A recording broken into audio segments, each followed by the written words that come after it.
Okay, let's talk about my favorite myth. My business is too small to be hacked. Now, look, I get it. A lot of folks hear that and they immediately think, great, here comes another cybersecurity pitch, and you're already ready to tune me out. But bear with me for just a few minutes. The goal of this video is to help you better understand some core cybersecurity concepts and some of the key questions to ask and how to assess whether your current cybersecurity partner is actually protecting you or if they're just billing you for every acronym under the sun, because that absolutely does happen. Now, this mentality, I think, comes from a couple of different places or reasons. This too small to be hacked, I believe, is fairly prevalent. Unfortunately, part of the blame falls on IT service providers. Some vendors are pushing cybersecurity so hard that it's causing what I'd call cybersecurity fatigue. People are just burned out from the constant fear-based messaging, and I get it. Cybersecurity is a universal need, no matter if you're a one-person shop or a 50,000-person enterprise, but how it's applied, that's where the nuance comes in. And too many providers are selling one-size-fits-all packages that scare business leaders away with high costs and very little clarity. And so what happens? Some leaders just say, forget it. If something happens, I'll deal with it then. And that's got to be cheaper than all this monthly spend, right? And that's the bigger mistake. It's not just about phishing emails. It's not somebody just clicking on a phishing link and about what happens after that if you don't have the right cybersecurity maturity in place. Here's a real stat for you. In 2024, the average cost of a cybersecurity incident for a small or medium business was about $200,000. Now, worse yet, 40% of the businesses that suffered a significant incident like that didn't make it beyond about 12 months after that breach. That's not fear-mongering, I promise. That's just the reality. And all of it is preventable with the right-sized approach to cybersecurity. Now, how do you assess your cybersecurity vendor? You don't need to understand every acronym in the cybersecurity dictionary to figure out whether your vendor or even if your internal IT team is doing things the right way. We do have a video that goes over all of the, or at least a lot of the cybersecurity terminology that you're going to run into in these discussions, and I recommend you take a look at that. But start with this. Can they show you their incident response process?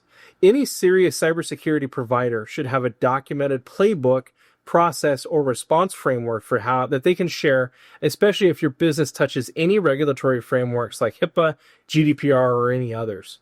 If they can't clearly explain how they keep you in compliance, that is a red flag. 2, are they transparent about what they do and don't cover? Some vendors will say that they stopped the attack. Okay, but then who's responsible for cleaning up the mess afterwards? Reimaging devices, restoring user profiles, dealing with downtime, that part matters too.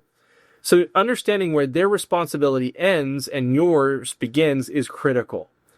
Next, do they explain what tools they're using and why? Vendors should be able to walk you through what tools they use, what each tool protects, whether that's identities, devices, networks, etc., why they chose those tools for your particular business. And it's not just about what they sell, it's about how it fits for your specific risks. Now, can they integrate with your existing systems? If you already have a firewall or an antivirus or EDR tool in place, can they support it?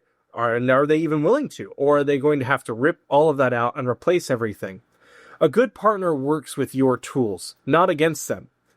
Now, a lot of people question, what changed in the cybersecurity landscape? Why is this so much of an issue now? It wasn't this way 5 or 6 years ago or 10 years ago. And we get that question a lot. Why is cybersecurity so intense? The short answer is COVID in a lot of ways changed everything. Remote work absolutely took off, and hybrid work is now a normal. Employees are using more devices and apps than they ever did before, and people are working from everywhere with those personal devices. That means that the old model of protect the office and you're good, it really doesn't cut it anymore. So there's 3 key circles of protection you need to consider. The first is the office and that network. That's where things like firewalls and network security come into play. There's the device, that's the laptops, the tablets, the phones, etc. And then there's the identity. This is your login credentials and your cloud accounts. These aren't tied together the way that they used to be. Your user credentials, for example, they could be floating across dozens of services and all sorts of different devices, and every one of those is a potential attack vector. So the modern cybersecurity strategy needs to account for all 3 of these different things. So what should you be asking your vendor? How do you protect our digital identities? What are you doing to secure our hardware? How do you protect our networks? How do these tools work together? Why is this approach right for our business? And how are you pricing these services? Are we being charged the same for everything across the board? You deserve real answers, not vague ones. Now, this isn't a lost cause. Yes, cybersecurity is more complex today, but that doesn't mean it has to be confusing.